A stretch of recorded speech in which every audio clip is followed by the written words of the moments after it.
মাননীয় স্পিকার, আপনাকে ধন্যবাদ। মাননীয় স্পিকার,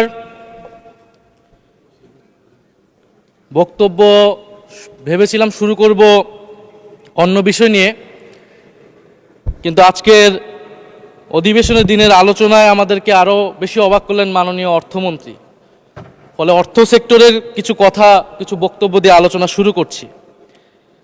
আমরা যখনই ব্যাংকিং খাত বা অর্থ সেক্টরের আর্থিক খাতের কথা আসে, মাননীয় অর্থমন্ত্রী একটা বাক্যই বারবার বলেন যে বিএনপির সময়ে এরকম কোনো রেকর্ড নাই যে আর্থিক খাতে বিশৃঙ্খলা হয়েছে। উনি কিছুক্ষণ আগে অস্বীকার করলেন যে বাংলাদেশ ব্যাংকের গভর্নর একটা রাজনৈতিক নিয়োগ, তাদের দলের নির্বাচন কমিটির সদস্য, এবং তিনি এটা অস্বীকার করলেন। আমি মাননীয় স্পিকার টিআইবির একটা তথ্য আপনাদেরকে দিচ্ছি। বর্তমান সরকারি দলের যারা নির্বাচনের প্রার্থী হয়েছেন তাদের 59.41% ঋণগ্রস্ত, এবং যার বেশিরভাগ হচ্ছে সরকারি দলে। সংসদ সদস্যদের 11,000 কোটি টাকার বেশি ঋণ রয়েছে, যার অধিকাংশই সরকারি দলের।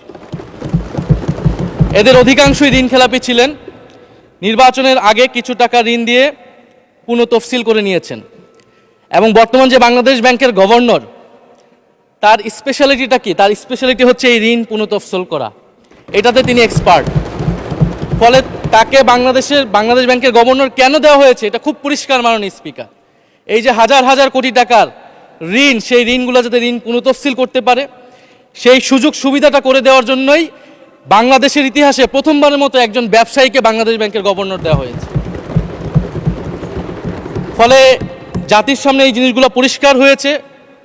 এখন সামনের আর্থিক খাতে আরও নিয়োগ তারা কি বিবেচনায় দিবেন, এই জন্য আমরা তাদের উপর আর আস্থা রাখতে পারছি না মাননীয় স্পিকার। মাননীয় স্পিকার, রাষ্ট্রপতির উপর ধন্যবাদ জ্ঞাপন বক্তব্য। রাষ্ট্রপতির বক্তব্য আমি শুনিও নাই, পড়িও নাই, এবং সেই বক্তব্য দেওয়ার সুযোগ করে দেওয়াকে আমরা প্রত্যাখ্যান জানিয়েছিলাম। আমরা খুব স্পষ্টভাবে বলেছিলাম যে এই রাষ্ট্রপতির অপসারণ প্রয়োজন, তাকে গ্রেফতার করা প্রয়োজন। এই রাষ্ট্রপতির আর কোনো অধিকার নেই বঙ্গভবনে থাকার, এইখানে এসে বক্তব্য দেওয়ার। প্রেসিডেন্ট শাহাবুদ্দিন চুপ্পু, তার কিছু কুকীর্তির কথা মাননীয় স্পিকার হাউসের সামনে তুলে ধরছি। তিনি দুদকের কমিশনার ছিলেন। তাকে দুদকের কমিশনারের করা হয়েছিল 3টি অ্যাসাইনমেন্ট দিয়ে। 1 নম্বর হচ্ছে খালেদা জিয়া এবং তারেক রহমানের বিরুদ্ধে দুর্নীতির অভিযোগের শাস্তি নিশ্চিত করা। 2 নম্বর পদ্মা সেতুর দুর্নীতির অভিযোগ থেকে আওয়ামী লীগকে ক্লিন শিট দেওয়া। 3 নম্বর ফখরুদ্দিন মঈনুদ্দিন সরকারের সময় শেখ হাসিনা সহ আওয়ামী লীগ নেতাদের বিরুদ্ধে হওয়া দুর্নীতির মামলাগুলোকে বাতিল করে দেওয়া। এমন একজন ব্যক্তিকে বিএনপি সরকার রাষ্ট্রপতি হিসেবে এখনো মেনে নিচ্ছে মাননীয় স্পিকার। আরেকটি ঘটনা বলি, 2009 সালে শেখ হাসিনার ক্যাঙ্গারু আদালতের নির্দেশে এই শাহাবুদ্দিন চুপ্পুর নেতৃত্বে 3 সদস্যের judicial inquiry commission on minority torture in 2001 করেছিল শেখ হাসিনার ক্যাঙ্গারু কোর্ট। এই প্রতিবেদন অনুসারে বিএনপির 26,000 বিএনপির নেতাকর্মীকে 2001 সালে ক্ষমতায় এসে কয়েক হাজার হিন্দুকে তারা হত্যা করেছে, এজন্য দায়ী করা হয়েছিল মাননীয় স্পিকার। এবং আওয়ামী লীগ এই রিপোর্ট দেশে বিদেশে এই রিপোর্ট ফেরি করে তারা নিজেদের এখানে ক্ষমতায় থাকাটাকে পাকাপোক্ত করেছিল।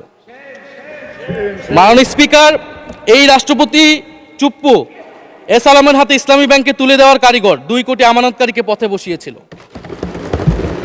এবং জুলাই গণহত্যার সময় তার ভূমিকা, ফ্যাসিবাদের সাথে তার সংশ্লিষ্টতা সবকিছু আমরা জানি।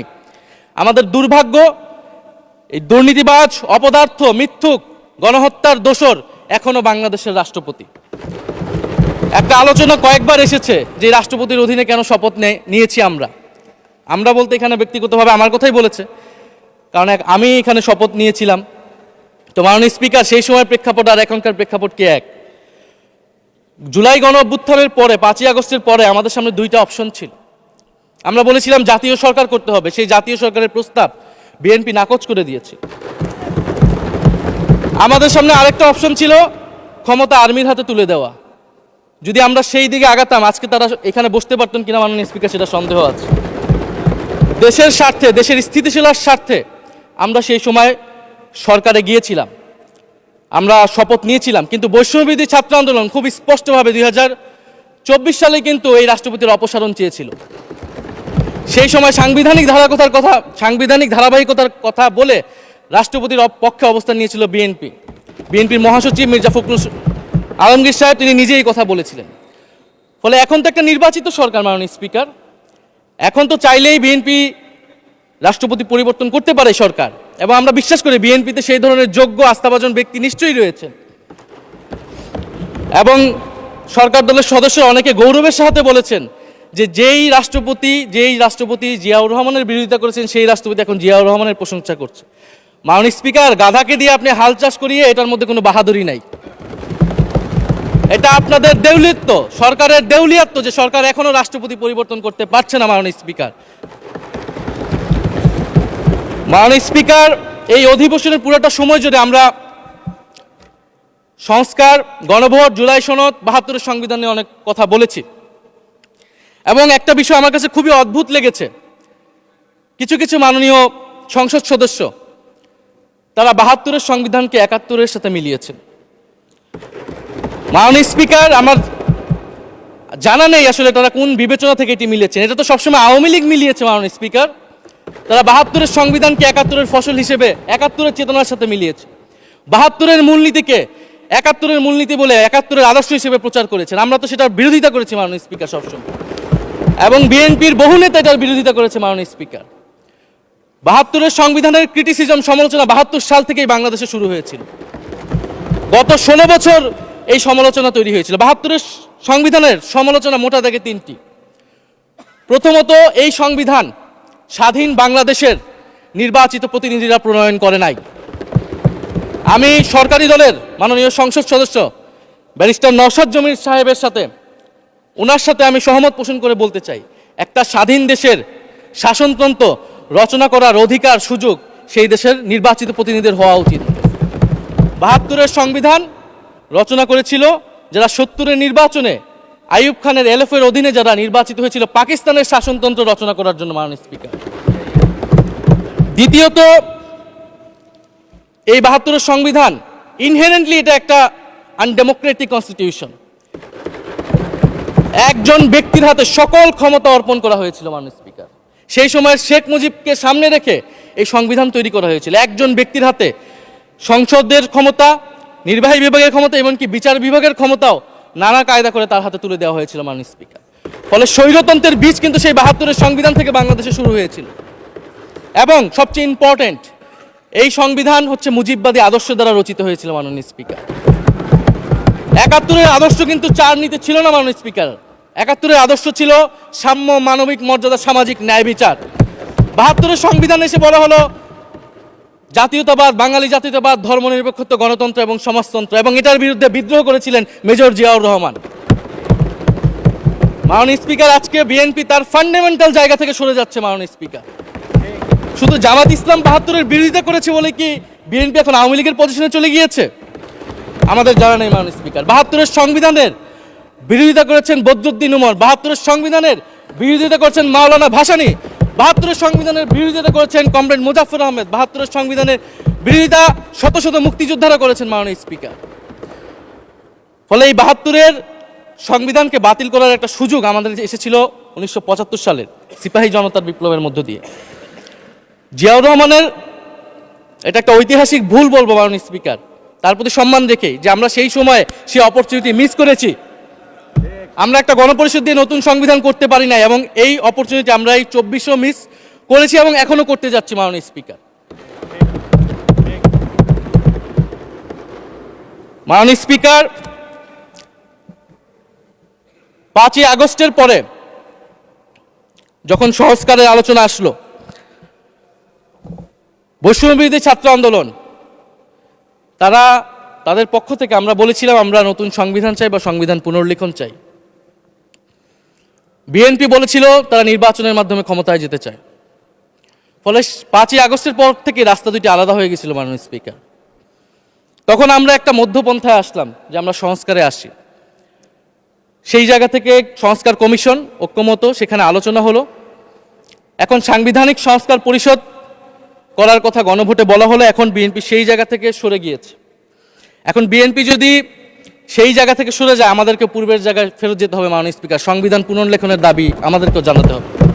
তারা যদি ৭২-এর পক্ষে এরকম অটল অবস্থানে থাকে। জুলাই সনদ নিয়ে অনেক কথা হয়েছে মাননীয় স্পিকার। জুলাই সনদ, জাতীয় জুলাই সনদ, আমরা যেদিন স্বাক্ষর হয়েছিল, আমরা জাতীয় নাগরিক পার্টি সেদিন স্বাক্ষর অনুষ্ঠানে যাইনি মাননীয় স্পিকার, এবং পরবর্তীতে আমরা স্বাক্ষর করেছি বলা যায় না, আমরা সেখানে আমাদের কমেন্টটা দিয়ে এসেছিলাম মাননীয় স্পিকার। জুলাই জাতীয় সনদ, জুলাই গণ অভ্যুত্থানের পরবর্তীতে এত কষ্টের যে ফসলটাকে, সেইটাকে মাননীয় স্পিকার নোট অফ ডিসেন্ট দিয়ে সেটাকে কলুষিত করে ফেলা হয়েছে। যেদিন জুলাই জাতীয় সনদ স্বাক্ষর হয়, সেদিন জুলাই জাতীয় সনদের মেজর সংস্কারগুলোতেই পাশে একটা নোট লেখা হয়েছে যে কোনো রাজনৈতিক দল বা জোট তাদের নির্বাচনী ইস্তিহার উল্লেখপূর্বক যদি জনগণের ম্যান্ডেট লাভ করে, তাহলে তারা সেই মতো ব্যবস্থা গ্রহণ করতে পারবে। তাহলে যেই দল নির্বাচনে জয়ী হবে, তারা তাদের ইস্তেহার অনুযায়ী সবকিছু করবে মাননীয় স্পিকার। এটার জন্য ঐক্যমতের কোনো প্রয়োজন হয় না। আপনি যদি নির্বাচনে জিতে আপনার ইস্তেহার মতোই সবকিছু করবেন, তাহলে আপনার সাথে আমার কিসের ঐক্যমত, কিসের আলোচনা? এবং সেই নোটগুলো কিভাবে লেখানো হয়েছে, কিভাবে বল প্রয়োগ করে, শক্তি প্রয়োগ করে ঐক্যমত কমিশনকে চাপ দিয়ে লেখানো হয়েছে মাননীয় স্পিকার, এটা ঐক্যমত কমিশনের আমি মনে করি এখন বলার সুযোগ হয়ে এসেছে, সময় এসেছে। ফলে জুলাই জাতীয় সনদ কে আমরা একসেপ্ট সেই সময় করতে পারি নাই, এবং মাননীয় স্বরাষ্ট্রমন্ত্রীর ভাষাকে ধার করে আমি বলতে চাই যে জুলাই জাতীয় সনদ এক অন্তহীন প্রতারণার দলিলে পরিণত করেছে মাননীয় স্পিকার বিএনপি এটাকে।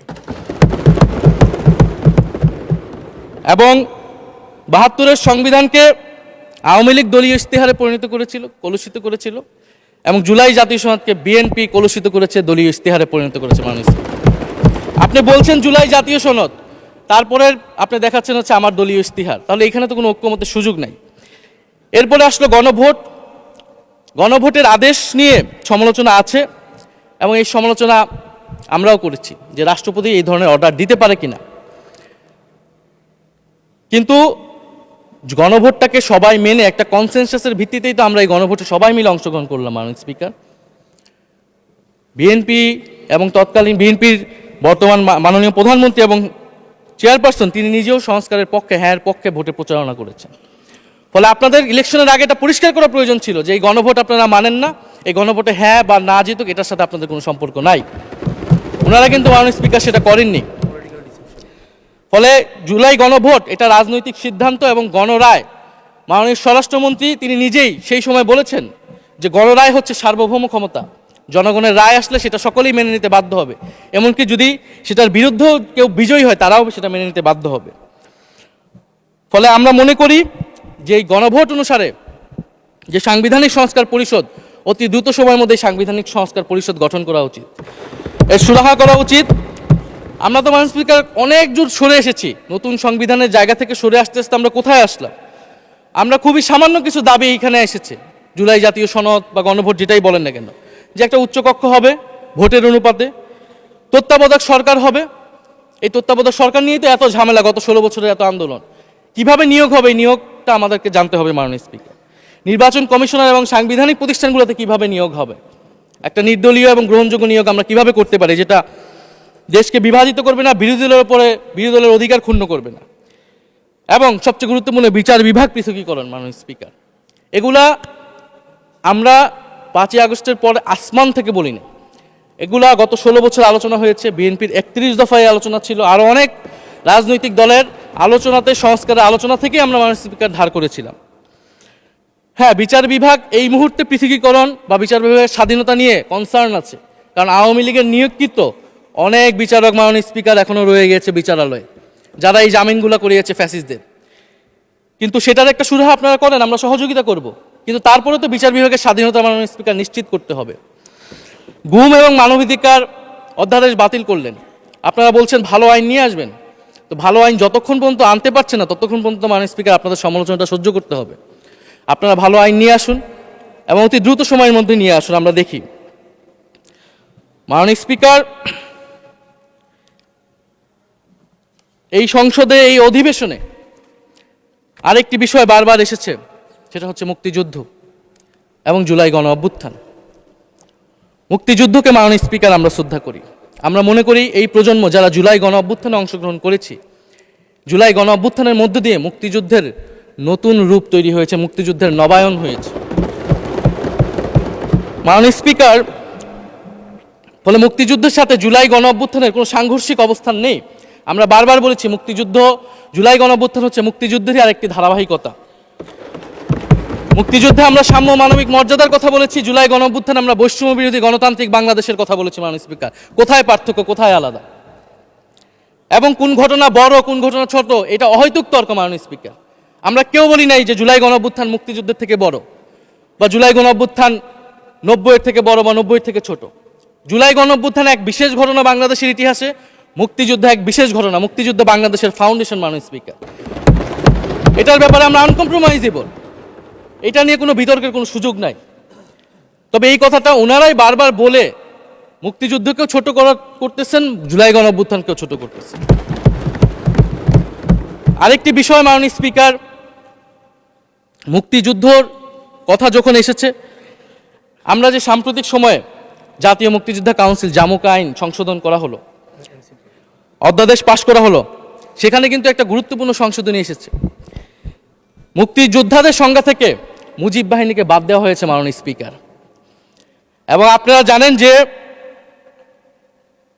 এই মুজিব বাহিনী, সেটাকে সংযুক্তির মাধ্যমে হাজার হাজার ছাত্রলীগের নেতাকর্মীকে মুক্তিযোদ্ধা সার্টিফিকেট দেওয়া হয়েছিল। মাননীয় স্পিকার, মুজিব বাহিনীর রোল কি ছিল এটা আপনারা এখানে যারা অভিজ্ঞ মাননীয় স্পিকার অনেক মুক্তিযোদ্ধা আছেন তারা ভালো করেই জানেন।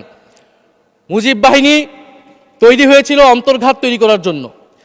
তারা অস্ত্র হাতে দেশে পাকিস্তান বাহিনীর বিরুদ্ধে যুদ্ধ করে নাই, তারা দেশে ঢুকে মুক্তিযুদ্ধের আওয়ামী লীগ বারে অন্য যেই পক্ষগুলো রয়েছে তাদেরকে হত্যা করেছিল। মাননীয় স্পিকার, ফলে মুজিব বাহিনী কিন্তু কোনো মুক্তিযোদ্ধা না বর্তমান আইন অনুসারে। কিন্তু এখানে অনেক মুজিব বাহিনীর কিছু লোক আছেন, তারা নিজেদেরকে মুক্তিযোদ্ধা হিসেবে বারবার জাহির করছে।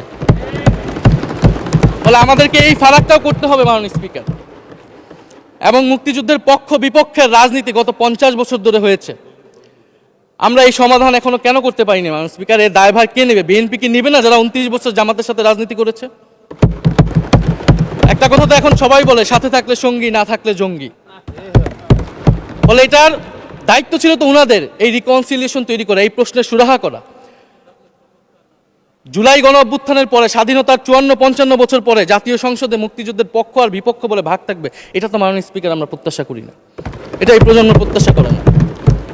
আমি মাননীয় স্বরাষ্ট্রমন্ত্রীর সাথে একমত পোষণ করি যে ইতিহাসের এই বিতর্ক আমাদেরকে সমাধান করতে হবে, একপাশে রেখে সামনের দিকে এগিয়ে যেতে হবে, এবং এটা সব পক্ষকে এটার জন্য দায়িত্বশীল ভূমিকা পালন করতে হবে। মুক্তিযুদ্ধ যেমন কোনো দেশের ষড়যন্ত্র না, আবার মুক্তিযুদ্ধের নাম করে এদেশে যে লুটপাট ফ্যাসিবাদ কায়েম হয়েছে সেটাও আমাদের ভুলা যাবে না মাননীয় স্পিকার। মাননীয় স্পিকার, জুলাই গণ অভ্যুত্থান সকলের অংশগ্রহণে হয়েছিল, এটা আমরা বারবার বলেছি। তবে বিএনপির বিভিন্ন সদস্য তারা তাদের আলোচনায় বারবার বলার চেষ্টা করে যে আমরা ছিলাম না, আমরা তো এভাবে ছিলাম, এভাবে ছিলাম। এটা তো প্রমাণ করার প্রয়োজন নাই মাননীয় স্পিকার। এটা কেন এত হীনমন্যতা আমাদের এটা বুঝে আসে না। বিএনপি তো অবশ্যই জুলাই গণ অভ্যুত্থানে ছিল, আমাদের সাথেই ছিল। এবং সেই সময়ের একটা উক্তি বিএনপির মহাসচিব মির্জা ফখরুল ইসলাম আলমগীর, উনি বলেছিলেন যে এই আন্দোলনের সাথে আমাদের সম্পর্ক নাই, এটা ছাত্রদের আন্দোলন। তার ওই বক্তব্য সঠিক ছিল মাননীয় স্পিকার। তার ওই সময়ে কৌশলগত অবস্থান এটাই সঠিক ছিল, উনি ওই সময় এই বক্তব্যই প্রয়োজন ছিল, এটা তো আমাদের কোনো দ্বিমত নাই। মাননীয় স্পিকার, আমাকে ডিজিএফআই, ডিবি, এসবি, বাংলাদেশের হেন কোনো গোয়েন্দা সংস্থা নাই যারা আমাকে ইন্টারগেশন করেছে, টর্চার করেছে, এবং একটা কথা বারবার বলানোর চেষ্টা করেছিল যে এই আন্দোলন বিএনপি জামাতের আন্দোলন, যারা আগুন লাগিয়েছে তারা বিএনপি জামাতের সন্ত্রাসী। এটা একবার তোমরা শুধু বলো। ডিবি অফিসের শেষ পর্যন্ত আমরা বাধ্য হয়েছি আন্দোলন স্থগিতের ঘোষণা দিতে, কিন্তু কখনো এই কথাটা মাননীয় স্পিকার আমরা বলিনি। ফ্যাসিবাদ বিরোধী রাজনৈতিক দলের নেতাকর্মীকে আমরা আন্দোলনের সময় থেকে এখন পর্যন্ত কখনো আমরা অস্বীকার করিনি। কিন্তু একটা জায়গা আমরা ফারাক করতে চাই, যে এই গণ অভ্যুত্থান কোনো দলীয় আন্দোলন নয়। 90-এর গণ অভ্যুত্থান, 69-এর গণ অভ্যুত্থান থেকে এই গণ অভ্যুত্থানের পার্থক্য রয়েছে মাননীয় স্পিকার। এই গণ অভ্যুত্থানে ফ্যাসিবাদ বিরোধী রাজনৈতিক দলের নেতাকর্মীরা নেতৃত্বে নয়, সামনে পিছনে ছিল মাননীয় স্পিকার। সামনে সাধারণ জনগণ ছিল, ছাত্ররা ছিল। ফলে সেই হিসেবেই এই গণ অভ্যুত্থানকে স্বীকৃতি দেওয়া উচিত। এখন যদি বলা হয় যে অমুকের নেতৃত্বে এই গণঅভ্যুত্থান হয়েছে, আমাদের লোকেরা এই গণঅভ্যুত্থান করেছে। এটা মাননীয় স্পিকার এই গণঅভ্যুত্থানের সাথে যারা সাধারণ মানুষ নেমেছিল, যারা শহীদ হয়েছে, তাদের সাথে মাননীয় স্পিকার বিশ্বাসঘাতকতা করা হবে। ফলে জুলাই গণঅভ্যুত্থানের সকলের অংশগ্রহণ ছিল। হ্যাঁ, আমাদের অনেক মতপার্থক্য। জুলাই গণঅভ্যুত্থানের পরে আমাদের রাস্তা আলাদা হয়ে গেছে আমরা মনে করি রাজনৈতিকভাবে, কিন্তু গণঅভ্যুত্থান আমরা একসাথেই করেছিলাম মাননীয় স্পিকার। এবং আমি দুইটা কোটেশন বলতে চাই মাননীয় স্পিকার। 7ই আগস্টে নয়াপল্টনের সমাবেশে জনাব তারেক রহমান ভার্চুয়ালি যুক্ত হয়ে বলেন, 1971 ছিল স্বাধীনতা অর্জনের আন্দোলন, আর 2024-এর আন্দোলন হলো সেই স্বাধীনতা ও সার্বভৌমত্ব রক্ষার আন্দোলন। এই আন্দোলনে অংশ নেওয়া প্রতিটি ছাত্র জনতা আজ থেকে নতুন দিনের মুক্তিযোদ্ধা। মাননীয় স্পিকার, মুক্তিযুদ্ধের সাথে আমরা তুলনা করছি এই জায়গা থেকে, কারণ আমাদের কাছে এটা প্রায় যুদ্ধ সময় একটা পরিস্থিতি ছিল। 6 আগস্ট বঙ্গভবনে আলোচনা শেষে ব্রিফিংয়ে মির্জা ফখরুল ইসলাম আলমগীর বলেন, ছাত্র জনতা বুকের রক্ত দিয়ে আমাদের নতুন এক সকাল উপহার দিয়েছে। বাংলাদেশ আজ দ্বিতীয়বার স্বাধীন হলো। এই স্বাধীনতা আমাদের রক্ত দিয়ে রক্ষা করতে হবে মাননীয় স্পিকার। আমরাও বলি রক্ত দিয়ে রক্ষা করতে হবে। মাননীয় স্পিকার, আমাকে একটু সময় বাড়িয়ে দিবেন। আমি যে সময়টা পেয়েছি এটা বিরোধী দলের কোটা থেকে, আমি আশা করব সরকারি দলের কোটা থেকে আমি আরও 10 মিনিট পাবো মাননীয় স্পিকার। মাননীয় চিফ হুইপ এবং সংসদ নেতা নিশ্চয়ই এটাতে সম্মতি দিবেন। মাননীয় স্পিকার, আমরা ভারত এবং পররাষ্ট্রনীতি নিয়ে কিছু কথা বলতে চাই। এই সরকার আসার পর একটা জিনিস বারবার আছে যে ভারতের সাথে সম্পর্ক উন্নয়ন, এবং মাননীয় পররাষ্ট্র মন্ত্রী যিনি আগের সরকারের নিরাপত্তা উপদেষ্টা, যার পদত্যাগ তৎকালীন বিএনপি চেয়েছিলেন, সেই পররাষ্ট্রমন্ত্রী ভারতে সফর করেছেন প্রথম, এবং তিনি যে বিবৃতি দিয়েছেন সেই বিবৃতিটা আমাদের কাছে স্পষ্ট না। আমরা কোন ভিত্তিতে ভারতের সাথে সম্পর্ক উন্নয়নের কথা বলছি? যেই ভিত্তিতে আওয়ামী লীগ উন্নয়নের কথা বলেছিল সেই ভিত্তিতে? ভারত বাংলাদেশকে 1971 সালের পর থেকে করদ রাজ্য পরিণত করার জন্য হেন চেষ্টা নেই যে করে নাই মাননীয় স্পিকার। সীমান্তে হত্যাকাণ্ড এখনো হচ্ছে, আমরা নদীর পানি হিস্সা পাচ্ছি না, এবং নতুন করে যেটা হচ্ছে যে বর্ডারে বাংলাদেশি বলে বিভিন্ন মানুষকে পুশ ইন করা হচ্ছে। 2025 সালে 2 মাসে 4000 মানুষকে বাংলাদেশে পুশ ইন করেছে ভারত, ইন্ডিয়ান এক্সপ্রেস অনুযায়ী। মাননীয় স্পিকার, এক ভয়ঙ্কর সংকট সামনের দিনে আমাদের দিকে কিন্তু আসতে যাচ্ছে। এবারে পশ্চিমবঙ্গের ইলেকশন হলো মাননীয় স্পিকার। নির্বাচনের কয়েকদিন আগে ভোটার তালিকা থেকে অন্তত 30 লক্ষ জীবিত ভোটারকে বাদ দেওয়া হয়েছে। এদের অধিকাংশ হচ্ছে মুসলিম এবং মতুয়া সম্প্রদায় মাননীয় স্পিকার। এবং NRC-CA তারা করেছে, বাংলাভাষী মুসলমানদেরকে তারা বাংলাদেশি বলে বিতাড়িত করছে এবং বাংলাদেশে পুশ ইন করার চেষ্টা করছে। এবং আমাদের যে ভারতের সাথে আগের সংকট রয়েছে, এবং গত 16 বছর যে ফ্যাসিজম ছিল সেটাকে আঞ্চলিক এবং আন্তর্জাতিকভাবে আওয়ামী লীগকে স্পষ্টভাবে সমর্থন দিয়েছিল ভারত। এবং এখনও জুলাইয়ের গণহত্যাকারী খুনি শেখ হাসিনা, ওসমান হাদির হত্যাকারীরা সবাই ভারত তাদেরকে আশ্রয় দিয়েছে। ফলে ভারতের সাথে এই বিষয়গুলো নিয়ে আমাদের সরকার কি কথা বলেছে এটা মাননীয় স্পিকার আমরা জানতে চাই। ভারতের সাথে সম্পর্ক আমরা উন্নয়ন করতে চাই, ভারত আমাদের প্রতিবেশী দেশ, কিন্তু মর্যাদার ভিত্তিতে, সাম্যের ভিত্তিতে এই সম্পর্ক হতে হবে মাননীয় স্পিকার। ভারত শুধু আওয়ামী লীগের সাথে সম্পর্ক তৈরি করে এই দেশকে নিয়ন্ত্রণ করার চেষ্টা করছে, সেই দিনকে সে কবর রচনা করতে হবে মাননীয় স্পিকার। ফলে এটা আমরা বুঝতে পারতেছি না ভারত বিএনপির সাথে বা বর্তমান সরকারের সাথে তার সম্পর্কের ভিত্তিটা কি, এবং বর্তমান সরকার আমার এই কথাগুলো যেগুলো আমি বললাম সেগুলো নিয়ে ভারতের সাথে কথা বলেছে কিনা মাননীয় স্পিকার। মাননীয় স্পিকার, দুর্নীতি নিয়ে অনেক কথা হয়, আমি ঋণ খেলাপির পরিসংখ্যানগুলো দিলাম, এবং নির্বাচনের বিধান অনুযায়ী ঋণ খেলাপিকে নির্বাচনে প্রার্থী হতে পারবে না, কিন্তু আমরা দেখলাম নির্বাচনের আগে কিছু টাকা পরিশোধ করে ঋণ পুনঃতফসিল করে তারা সংসদ সদস্য বেশি আসতেন মাননীয় স্পিকার।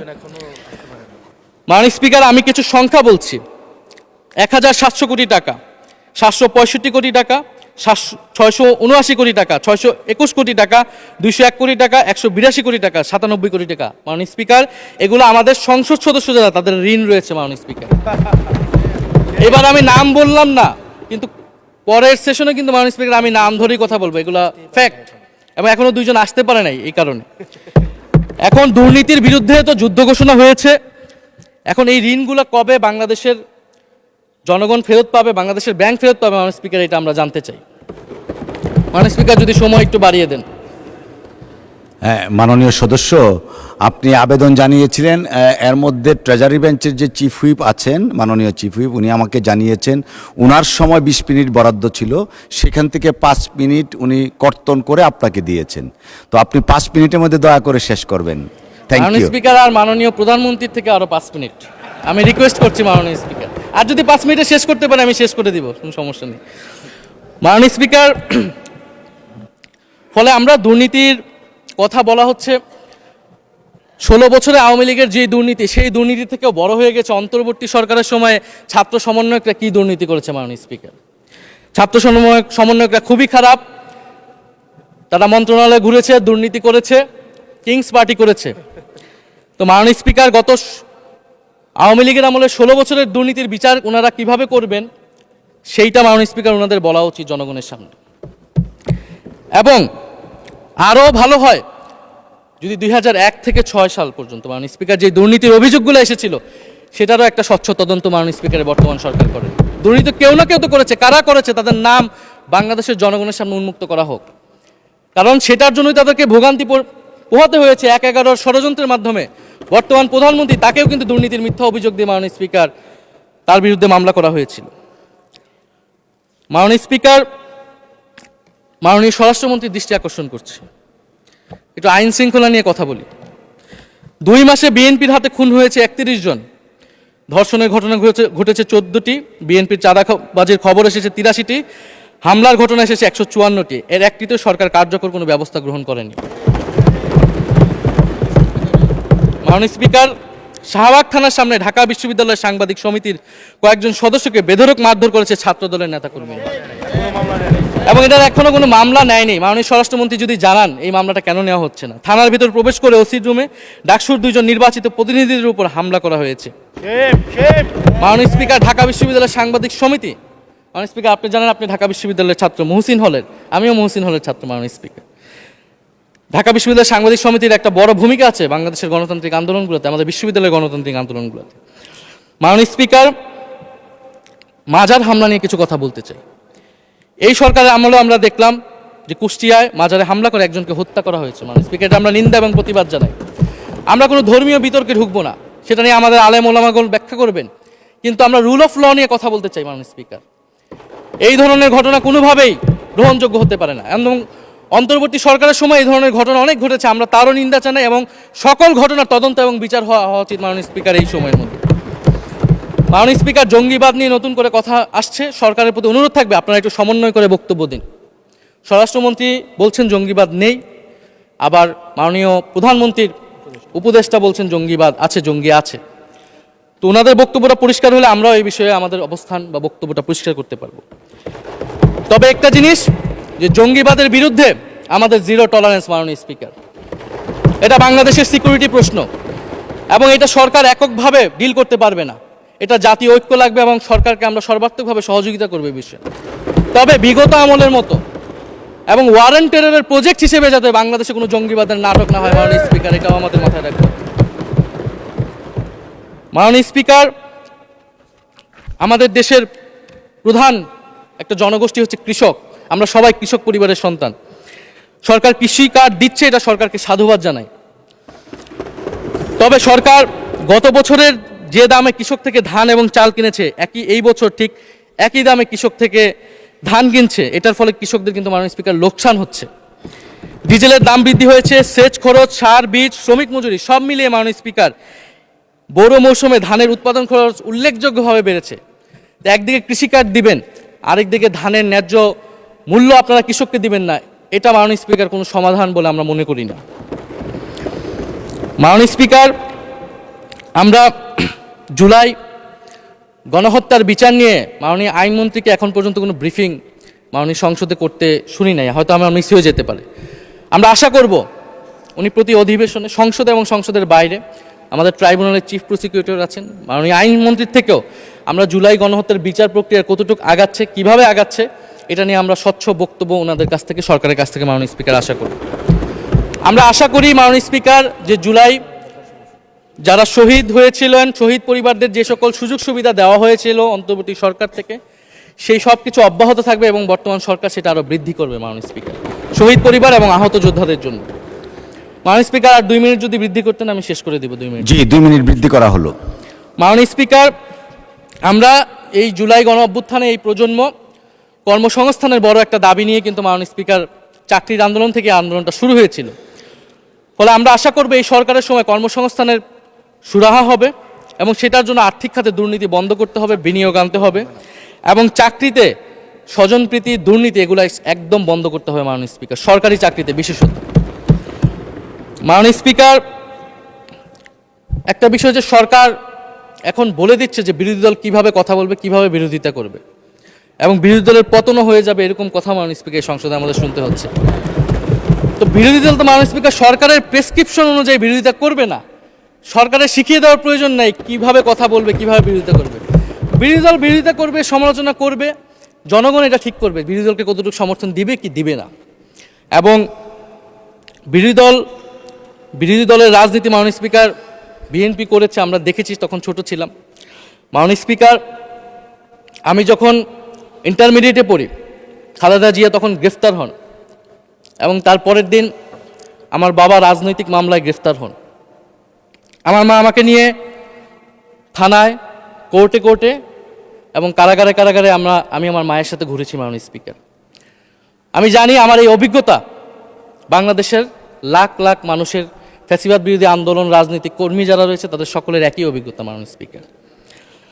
মাননীয় স্পিকার, সেই অভিজ্ঞতা থেকেই বিশ্ববিদ্যালয়ে যখন এসেছি প্রথম মনে হয়েছে যে এই প্রজন্ম হিসেবে আমাদের একটা দায়বদ্ধতা আছে। আমার সামনে একজন স্বৈর শাসক থাকবে, বাংলাদেশের একজন ছাত্র হিসেবে আমি এটা মেনে নিতে পারিনি মাননীয় স্পিকার প্রথম বর্ষ থেকে। সেই জায়গা থেকে কাজ করেছি জুলাই গণ অভ্যুত্থানে। মাননীয় স্পিকার, আমি আমার এলাকা নিয়ে শুধু শেষ করব, সবাই যেহেতু এলাকা নিয়ে কথা বলে প্রথম আসলে, আমি মাননীয় প্রধানমন্ত্রীর প্রতিবেশী, ঢাকা 17-এর প্রতিবেশী হচ্ছে ঢাকা 11 মাননীয় স্পিকার। সংসদে সরকার দল এবং বিরোধী দলের যেই পরিমাণ বৈষম্য, ঢাকা 17 এবং ঢাকা 11-এর একই পরিমাণ মাননীয় স্পিকার বৈষম্য। ফলে উনি যাতে এই বৈষম্য দূর করেন এবং ঢাকা 11-র জন্য যদি মাননীয় সদস্য 2 মিনিট চেয়েছিলেন, শেষ হয়ে গেছে। আর 2 মিনিট দেওয়া হলো, 2 মিনিটের মধ্যে শেষ করে ফেলেন প্লিজ। স্পিকার, ধন্যবাদ আপনাকে। ফলে এই বৈষম্য উনি সংসদেও দূর করবেন, সংসদেও দূর হবে এবং আমার এলাকাও সেই উন্নয়ন কার্যক্রম হবে। ঢাকা 11 এই গণ অভ্যুত্থানের অন্যতম হট স্পট ছিল রামপুরা, বাড্ডা, ভাটারা এলাকা মাননীয় স্পিকার, যেখানে অনেক প্রাইভেট বিশ্ববিদ্যালয়, মাদ্রাসা, তারা সকলে এসে কিন্তু ফ্যাসিস্টদেরকে প্রতিহত করেছিল এবং এই অত্র এলাকার নানান সমস্যা। তো সরকারের জায়গা থেকে আমি আশা করব, আমি হয়তো অনেক সমালোচনা করতে পারি, অনেক ভুল ত্রুটি থাকতে পারে, যেহেতু নতুন এসেছি কথা বলছি। তো সেই জায়গা থেকে যাতে আমার এলাকার প্রতি কোনো বিরূপ মনোভাব না থাকে, কোনো বৈষম্য যাতে না হয় মাননীয় স্পিকার। আপাতত ওনারা ওইখানকার যিনি পরাজিত প্রার্থী তাদেরকে দিয়ে বিভিন্ন উন্নয়ন কার্যক্রম করছে প্রশাসক, এই সিটি কর্পোরেশনের প্রশাসক। তা আমার ক্রেডিটের দরকার নাই, কিন্তু উন্নয়ন হলেই মাননীয় স্পিকার চলবে। মাননীয় স্পিকার, আমি সর্বশেষ বলতে চাই, এই প্রথম অধিবেশনে বিশ্ববিদ্যালয় জীবনে ঢাকা বিশ্ববিদ্যালয়ের অনেক স্বপ্ন নিয়ে গিয়েছিলাম। প্রথম মাসে মাননীয় স্পিকার হতাশ হয়েছিলাম যখন দেখেছি হলের সিস্টেম, যখন দেখেছি বিশ্ববিদ্যালয়ের সিস্টেম এবং এই সংসদে মাননীয় স্পিকার প্রথম অধিবেশনে আমি অনেক হতাশ হয়েছি। সরকারি দলের সদস্যরা যেভাবে স্তুতি করেছে, যেভাবে সংবিধান সংস্কার পরিষদকে বাতিল করে দেওয়া হয়েছে, যেভাবে গণভোটকে অস্বীকার করেছে, মাননীয় স্পিকার আমি আশা করব আমাদের এই হতাশা অতি দ্রুতই শেষ হবে এবং আমরা যেই কমিটমেন্ট জনগণের কাছে করেছি সেই সকল প্রতিশ্রুতি আমরা রক্ষা করে সামনের দিকে এগিয়ে যেতে পারবো। মাননীয় স্পিকার, আপনাকে ধন্যবাদ, এই হাউসের সকলকে ধন্যবাদ। মাননীয় স্পিকার, ধন্যবাদ মাননীয় সদস্য।